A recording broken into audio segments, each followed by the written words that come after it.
I'm a doctor. I'm a pediatric neurologist. Pediatric neurology, tough branch. Do you see any difference in the preventative care application between both countries? I see a lot of transitions. Getting into the bus is easy. Getting traveling alone is also easy. Simple things, just a wheelchair modification so that the back gets some rest. There are several things that are important. One of them, as you mentioned, is emotional support. Also very important is the physical support. In your experience, what is the most important thing a child needs to grasp onto? The family should have a solid financial support. Many a time they may not give a medication to a child because they don't have money to purchase them. As a side question, so in the US, they still don't, I know when I was there, they didn't cover me because I had a pre-existing condition. Is that still the case or is it evolving? Most of my patients, the insurance downrightly denies telling that you have a pre-existing condition.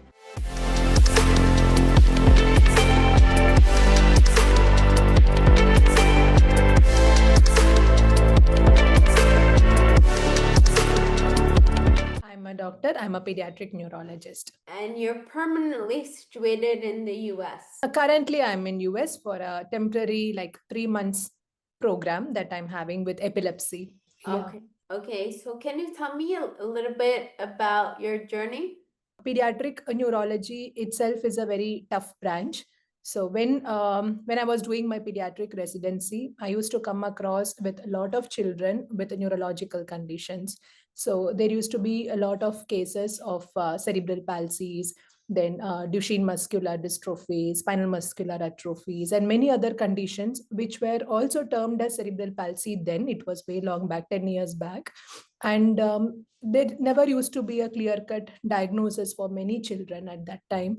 And appropriate treatment like management would be like, if that a child is having a neurological condition, it used to be considered as nothing more can be done. So that was the usual idea that most of us had long back. So that actually motivated me to read more about the subject, to help children with all these neurological conditions. And so that I know how it is. Like, it's not that difficult easy. It's really not that easy. If a child, if for example, if you see a child with fever, naturally you know how concerned the entire family is for the fever. Now if you imagine a child with a neurological condition where you have to explain to the family members that how it is going to be throughout, it's not an easy take. So a lot of challenges I had, and that actually inspired me to take up the branch. And then it has been like almost like 7 8 years into pediatric neurology, and it's not an easy journey. It's difficult. Dr. Smilu, your journey started in India, yes? Yes. Okay. And now that you're in the US, do you see any difference in the preventative care or the application between both countries? Lot of differences, right? It's see, I can tell you very basic things. Okay, so basic things start with considering, like, though I'm a pediatric neurologist, I see a lot of transitions, like when they are going to be somewhere between 15 to 18 and getting into the adulthood. Here I see a lot of children with cerebral palsies who are like around 18 19 years. They are traveling alone. I see a lot of children with muscular conditions and many other ataxic conditions, though they are in the wheelchair, but wheelchair accessible areas are there. Getting into the bus is easy. Getting traveling alone is also easy. Going to the hospital visits are not a problem because you have a proper ramp. You have things in the bus. Usage of toilet comes with just activating a button outside. Just have to press the button, and the toilet door gets opened, and you can go by yourself and come back. So the public access is a lot easier over here, the first point. Second point is even the hospitals also, like hospitals both in India, India is actually good these days. We have a lot of hospitals with multidisciplinary care for many children and adolescents with various neurological conditions. But what I feel is many a time people may not get streamlined to that hospital alone. In the end of finding a cure, finding something, there will be always a jump from one place to another place, one place to another place, and that just goes on. Whereas over here, you know that you are aligned to this hospital which takes care, for example, somebody with a particular mutation, for example, Dravet syndrome. So we know that everybody gets into that place. The things are more streamlined over there. The multidisciplinary management becomes really well. And for advancements, like for example, clinical trials for that matter, if you want to have a drug for any condition, you get an access easily over here when compared to that in India. So there are a lot of things both in the medical aspect and public aspect. I still write letters to the schools to provide a Western toilet for my children, because still there are a lot of Indian schools where you don't have a Western toilet facility. There is no ramp for the wheelchair access, especially when they are in ninth or 10th standard, where they have to go, the classes are in the second or the third floor. It's difficult. It's not that easy. Mm-hmm. So your kids are still situated in India. Yeah, yeah, I work in India. So this is only my temporary basis. So my journey is Oh, I see. continuing in India. Yeah, Okay, so you actually started your career here and you just went to maybe enhance it there. exactly. And get back again. And Get back again. okay. So you kind of went into you know, that it's really difficult. It's a very challenging job. So it's like as a practitioner, it's challenging, but also, you know, as a on the other end, you know, as a patient, it's challenging, right?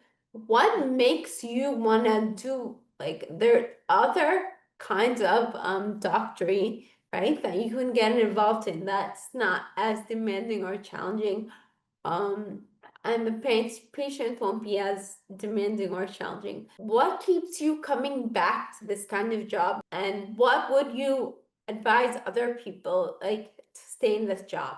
Okay. So what makes me coming back is, a, whenever I get up from my bed early in the morning, I always think about those children of the previous day that I had treated. Their faces keep coming to my mind again and again. And I would feel like I need to do something better for them. For example, if they have a condition which is not yet diagnosed, I would prefer to read, research more about it, and talk to my colleagues and ask about the things, what is going on, so that I can help them in any way. Be like, I keep getting their parents' picture also. So I know it is not easy when I have to talk to them about the day-to-day difficulties. I know how the parents feel every day. There are see, a lot of things come in India. Usually, it's a child involves the entire family. So the problem, the conflicts between husband and wife starts with the child. The conflicts between the husband's family and the mother's family starts with the child. So everything starts with it. And whenever I sit to counsel, I usually call the entire family, so that things are very clear cut. Nobody should have a blame game among each other for the child. No, staying together as a family is also very important for the child.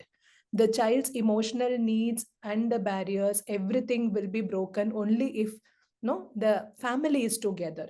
If a child is being brought up in a family where there is a lot of issues between husband and wife, and day to day they are fighting for the needs of the child, it's going to be really tough. And so these things actually keep motivating me, and I feel it is a very challenging branch. It's not like you see a patient today and you tell them, okay, acha, fever to treat ho gaya, or cold is also fine, and you come back after 1 week and the child is doing well, you are happy, the patient is happy. No, that is not the way. But what actually gives me happiness is, even one small, when the child comes back again, suppose a baby did not have any improvement, but at least started moving up hands, or recognizing the mother, that gives me a lot of happiness. I have seen that in children with epilepsy, where because of a bad epilepsy in their infantile period, the child is not recognizing mother at all. Then you correctly diagnose it, treat it. They come after 2 weeks and they give you a smile. That smile is what actually motivates me. So that is with something which is treatable,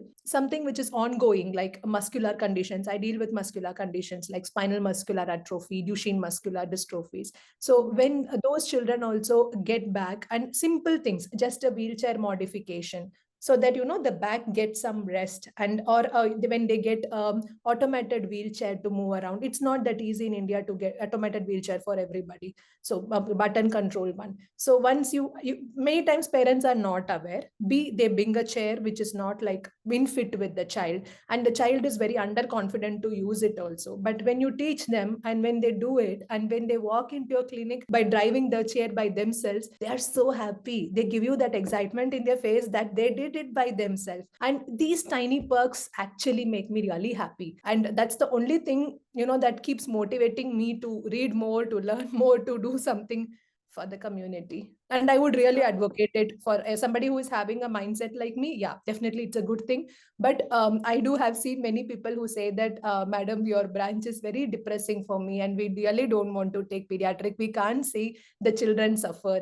We would be very happy to do something in adult or some, but not pediatric. So somebody should have that heart and the mind to do also. So when you're treating, how old do you treat? You So treat I 0 to 18? up to 18, yeah. Okay. So when you treat a child and you talk about there for a for someone with a neurological issue, right? There are several things that are important. One of them, as you mentioned, is emotional support, right? But something also very important is the physical support. Exactly. Right? Whether it's medication. So, in your experience, what does anything trump anything in your experience? What is the most important thing a child needs to grasp onto to for hope or to just go on? See, one thing is, for the things of the child to go on, the family should have a solid financial support. Okay, that is something which is like really important. Like for a child, for example, I have seen basic needs, like somebody who is having a lot of intellectual issues, and they are still on diapers at the age of 15, 16 years of age. The expense of the diaper is a huge cost. Mhm. It's not that simple. So so I feel the financial support is very, very important. And a second thing is, for the child to move on, a child with a normal intelligence and having muscle issues, or even cerebellar and other issues as such, the emotional support, the support from the friends, the school support is also very important. I have seen all of them, they're doing very well in the school as well.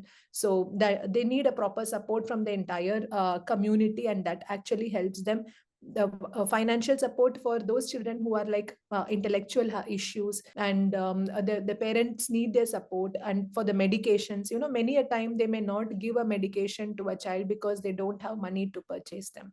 And this is also a very common scenario we see. So Yeah. some medications are very important. It's not like we are asking to take some multivitamin supplements which are not so important that if you miss for a week anything is going to happen. But anti-epileptics, you miss for a day, things can go wrong. The healthcare structure in the West, us having healthcare plans and things like that, there are certain plans which allow you, subsidies on your medication or your wheelchairs or your medical devices, things like that. That's not really available in India. Do you think that kind of that barrier in India is kind of stockhold or it interferes? Agree to you that kind of a barrier is definitely there, but I feel things have been improving, not the way it was when I started my practice. So things have changed a lot now.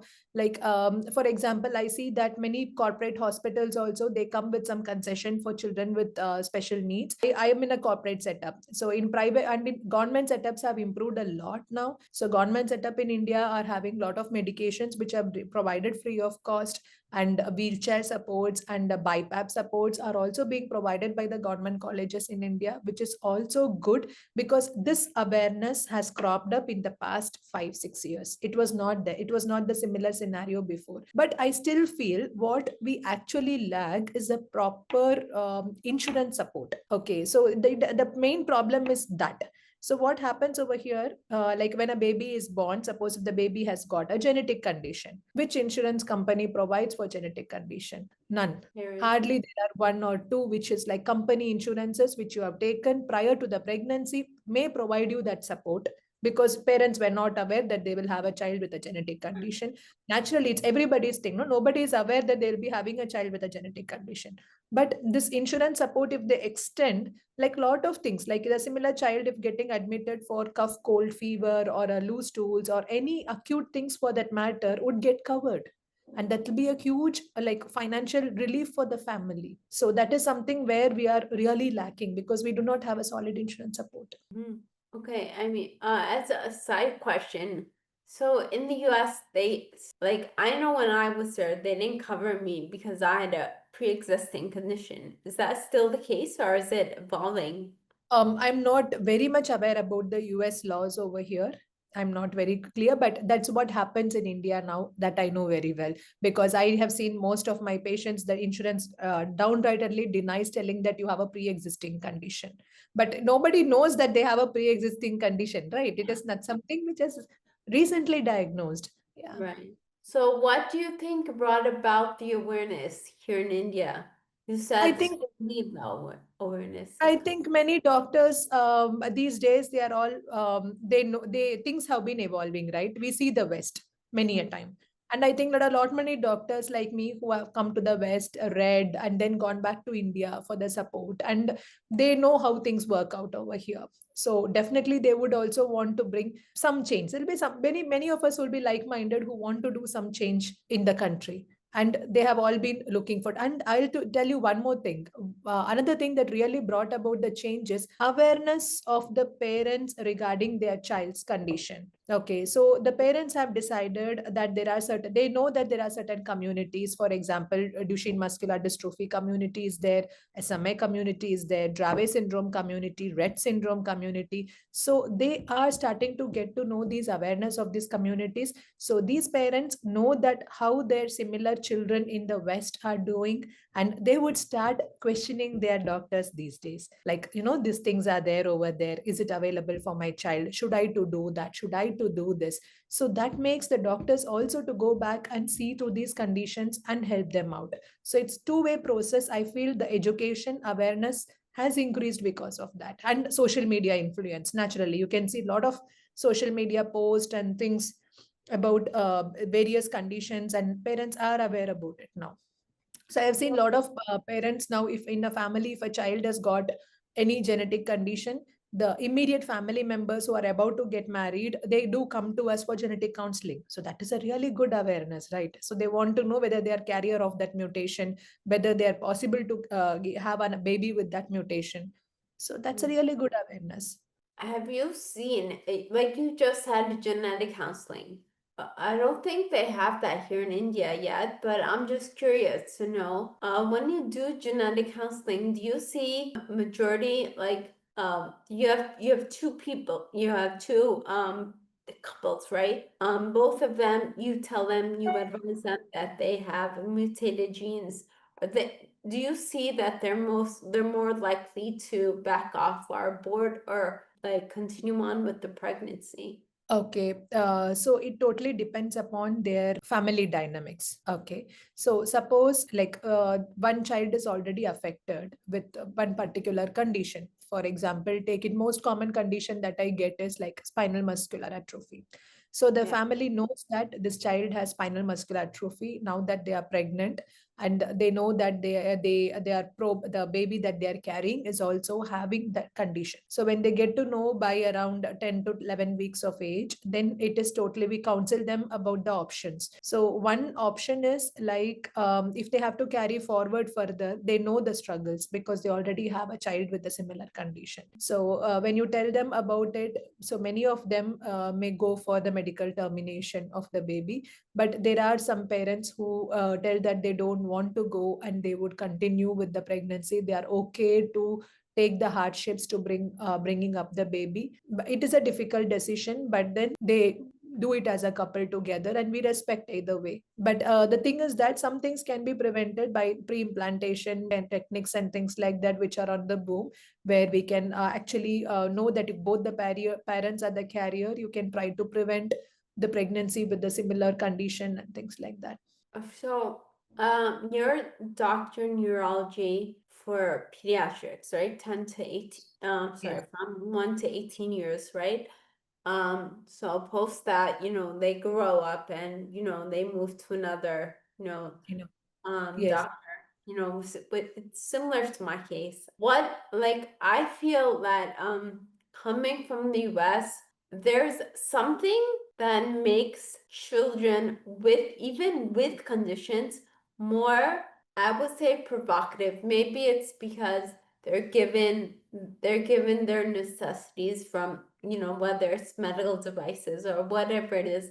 I see a difference between that kind of upbringing and what I see here. Do you see that? Yeah, because it's not like things are being provided like that from our country, right? So it is different. And one more challenge I face over here is transition care. Like transition care is something where when they are like 17 years itself, we should start slowly shifting them to the adult neurology clinics. So that's how it should work. So it ideally we should have a team where we are all sitting together discussing, because for example, if I have been seeing you from your neonatal period till 17 years of age, suddenly I tell you that okay, from tomorrow onwards you're not my patient anymore, you need to go to that particular doctor XYZ.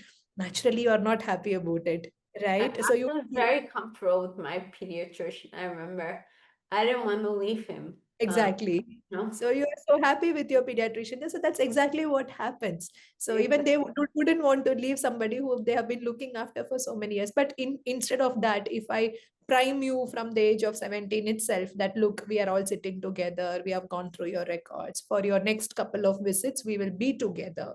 And then we are being together, then you see a sense of confidence that you get with the other doctor XYZ, then you are slowly ready to migrate to him, yeah. just like how we bring up a child and when we leave them alone at after the age of 17, 18, so that they don't feel underconfident. This is something which I think in India most of the setup should take it really seriously, and we should have this kind of sort of transition care.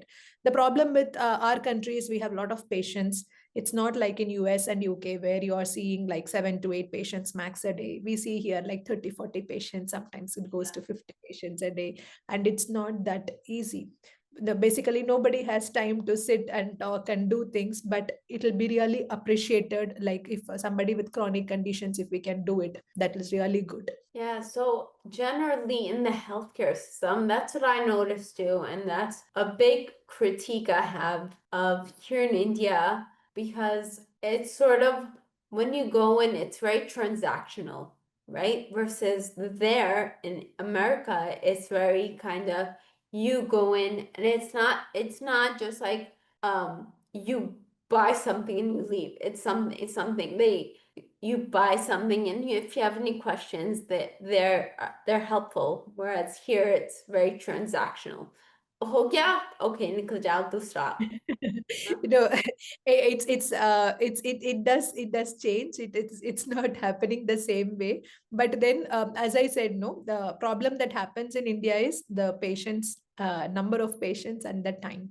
Okay, so things that can be done to reduce that aspect is you can have a specialty clinics for certain conditions. For example, for ataxia.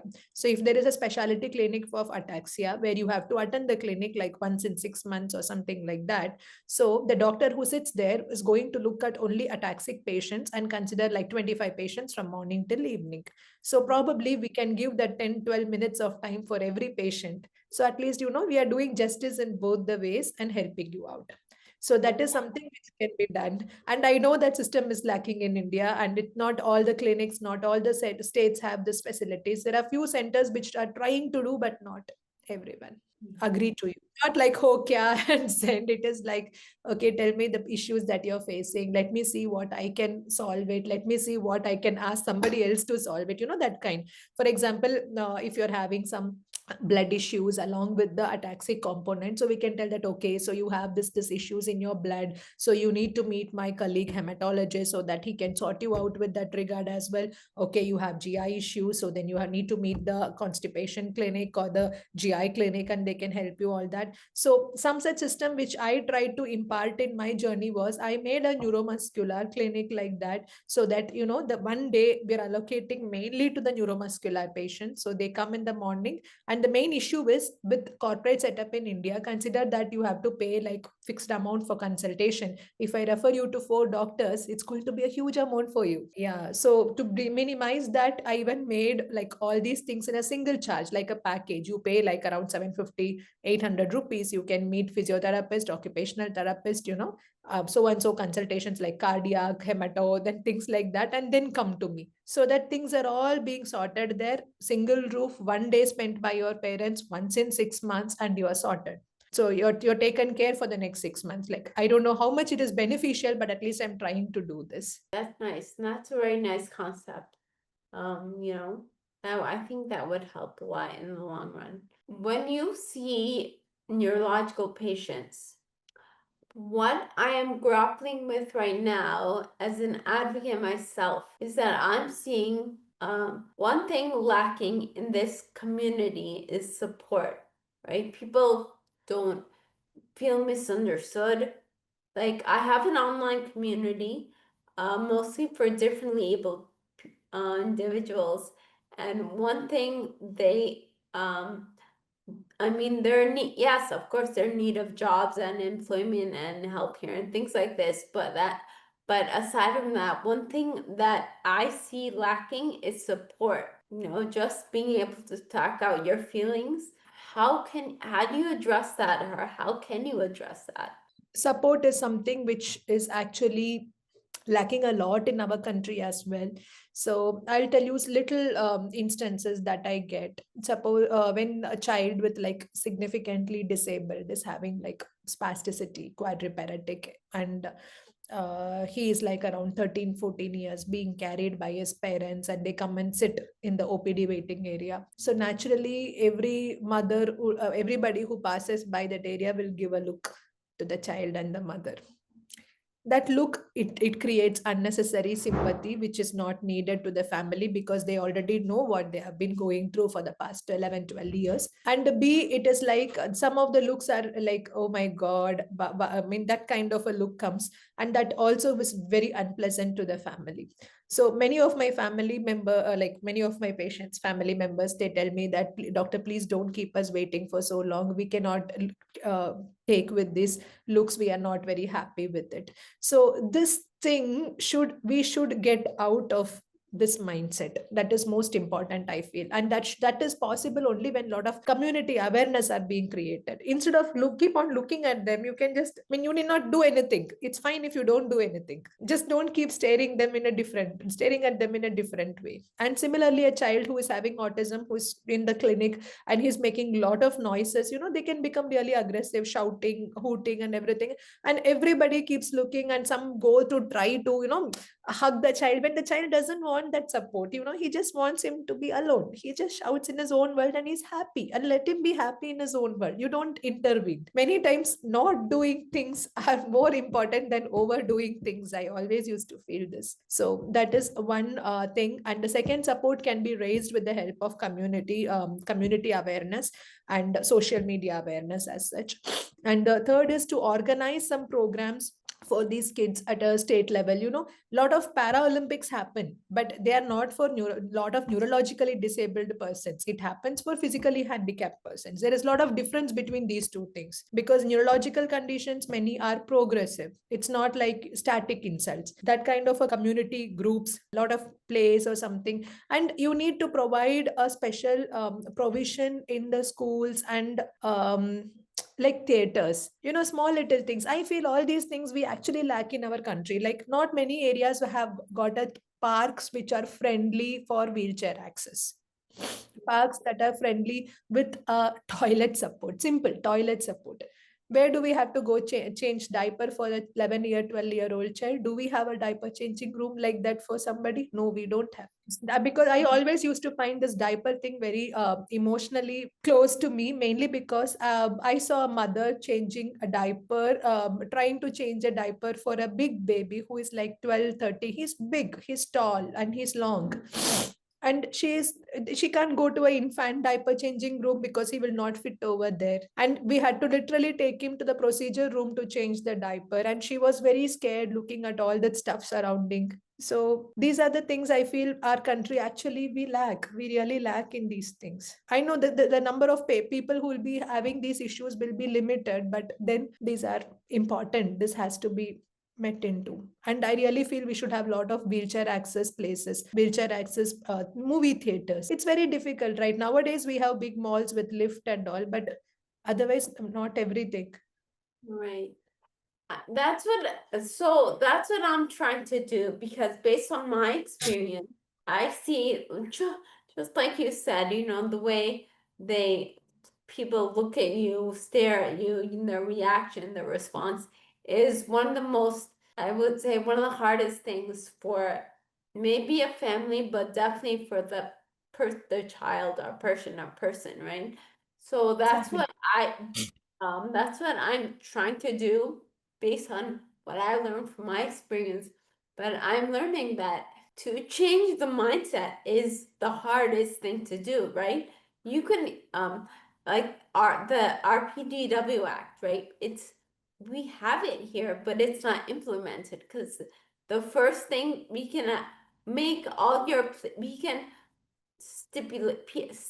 make stipulations, make all your playgrounds accessible. But until the awareness and the understanding is there, it's just going to be a compliance, right? A checklist. And that's Exactly. the problem. I think Agree. that's the fundamental problem that India faces, or maybe even the world, but right now, India.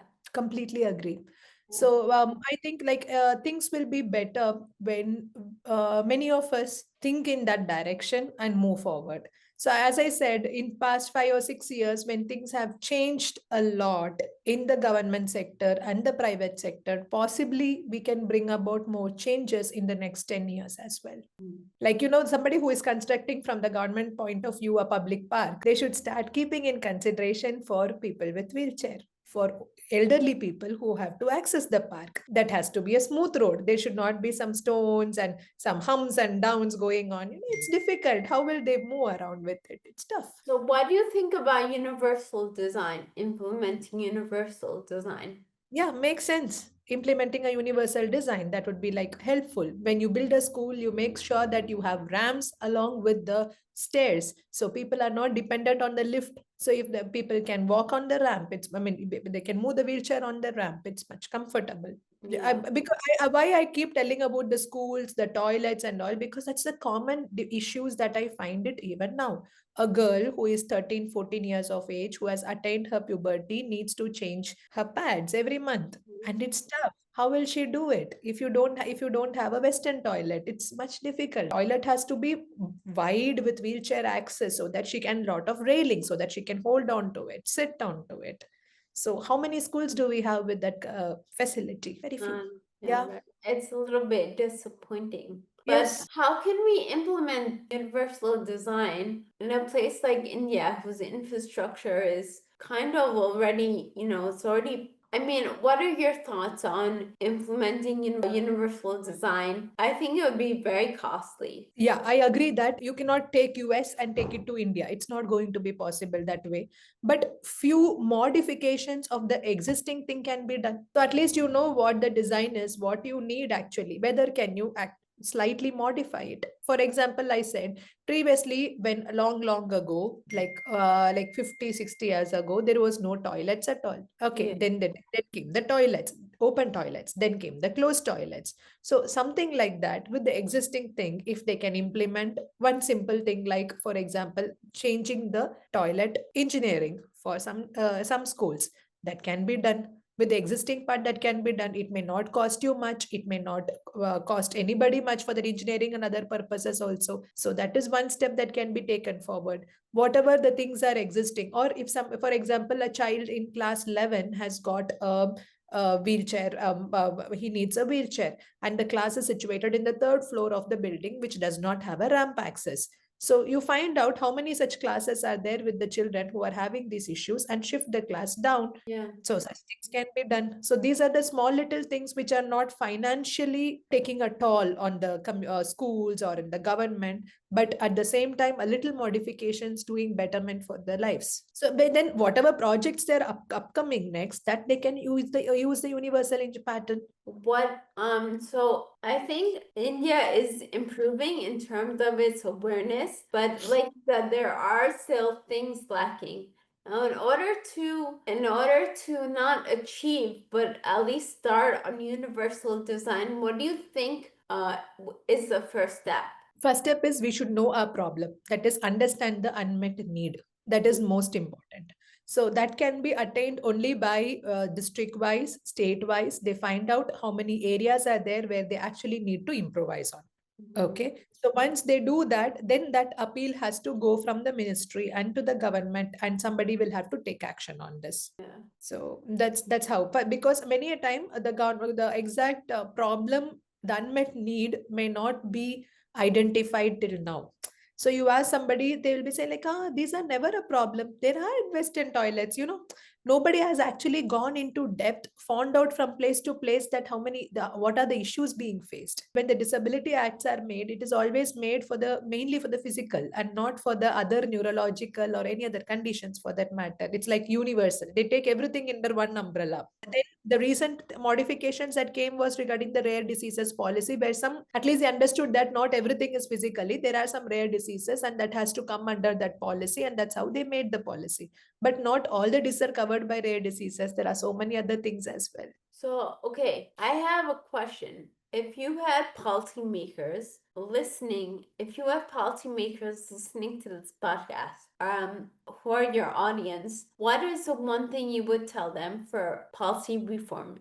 What is your priority in term? What would you want to say to them? Understand the unmet need. That would be the first thing that I would tell them. So first I would tell them that see, if the policymakers are there and they are listening to it, I would actually tell them that they need to get a complete opinion on. First they should know what are the different conditions that a neurologist or a pediatric neurologist is saying, what are the common difficulties that each one is facing as such. And then when the policies are made, even some doctors or somebody should be there in the panel, so that that can be discussed out and that can be made out together.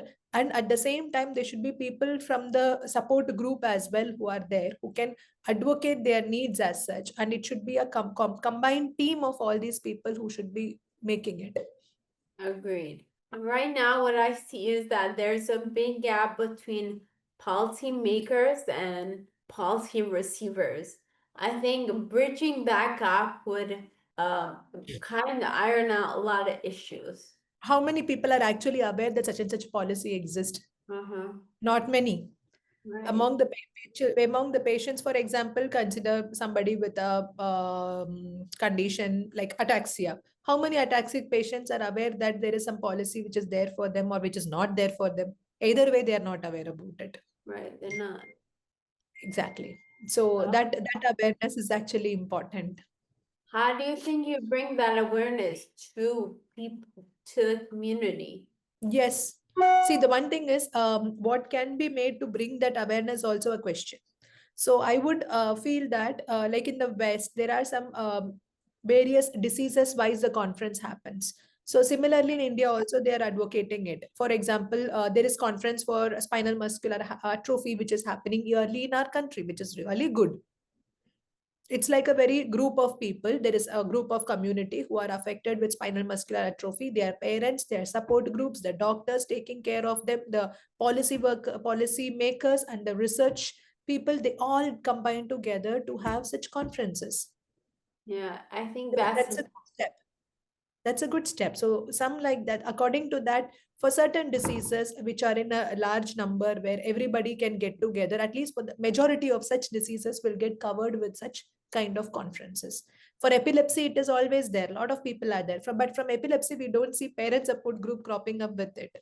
The problem is probably everybody would be like very busy taking care of their own children, own people with epilepsy, and many would not want to know that they have epilepsy. How many will be like proudly to say that I have epilepsy? Nobody will be.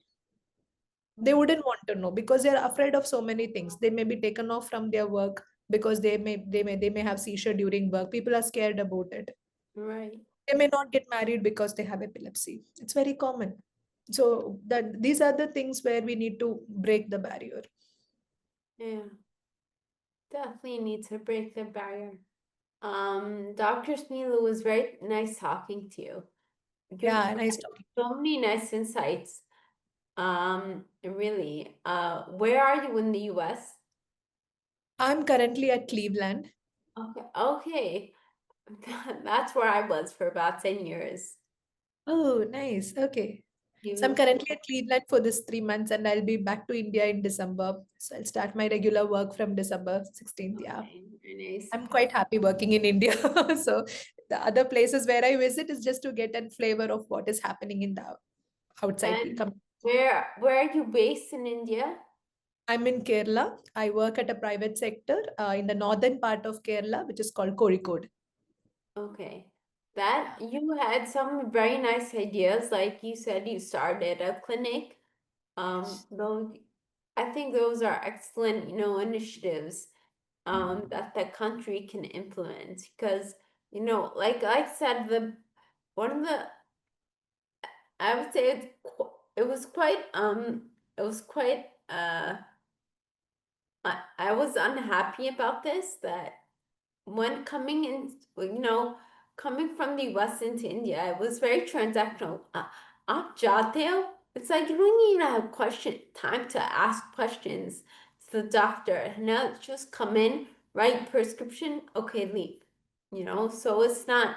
It's very like also impersonal than that touch. Yeah, You don't feel connected when yeah, somebody does that to you. Yeah. exactly. And then the whole patient uh doctor relationship that goes out the window, right? Mm. Yeah. Yeah. Okay. Well, it was very nice talking to you. I wish the best of luck to you. Eh, Thank you, Alma. and Wish you all the best. And I think you guys are doing a lovely job in creating the awareness. And that's very important because it's very important to give the right information when you are creating the awareness. That is also that's also quite important because I have seen like there are communities being formed for various diseases. They don't even know why they are in the community. So there was one such community where they all assumed that they had a particular muscle condition and they were in the community when they didn't have that particular muscle condition. Some were having a nerve condition. yeah. So there are so many barriers to that. So whenever you enroll people in a community, make sure that they have visited a doctor, their genetic testing is done, they know that they have this particular condition being confirmed, not assumed. There is always a reason being confirmed and assumed. So have Yeah. you come across a lot of people who have misdiagnosed themselves? Yeah, because what happens is when you tell for example that you have such and such chronic condition, the first thing is you are denial. Second thing is then you don't want to hear anything about it. Mm, The natural response is like that of many parents. And for a child, for if a 16-year-old child, you're going to say that you are going to progressively lose walking, you have such and such condition, so probably this is your condition. So what happens is naturally till you're 50 years of age, you wouldn't want to visit any doctor after that if mm-hmm. somebody has not given you any hope in the first counseling. Right, So what happens? They assume that okay, that was a diagnosis, but then medical field is changing. What happened 16 years ago was ago. That right, time people had diagnosed you because of your clinical things. Now there are genetics, there are muscle biopsies, there is whole exomes, whole genome. So many things are cropping up. So you are not genetically diagnosed with so and so. It was clinically diagnosed back then. right. That's very true. The rate at which things are advancing and changing and becoming uncovered. I've talked to quite a few patients who say that they didn't have the correct diagnosis, or they weren't diagnosed correctly. But we have to take into consideration that medical advancements are happening as we talk, so the technology that wasn't there 16 or 20 years ago to diagnose you might have been developed, right? So we can't always blame medicine, right, for my misdiagnosis or whatever it is. It's also up to us to take the initiative to get screened every every so often. Exactly, exactly. Just because you have a chronic condition, it doesn't mean that you stop visiting your doctor. You need to visit them at least once in 6 months, once in 1 year to get a whole body checkup done to see what is going on. So that awareness is very, very important. Right. Yeah. Yes. Okay. Really nice talking to you and about the plans and ideas. It's nice. It's very good. Yeah. I Yes. enjoyed the Wish morning. I do wish the best of luck to you. And I had a very insightful talk. So, I'd love to talk more about your ideas and how we can improve India, because there was a lot of synergy I found between your thoughts, and especially you being in the US and having exposure there. It was Thank you. enlightening.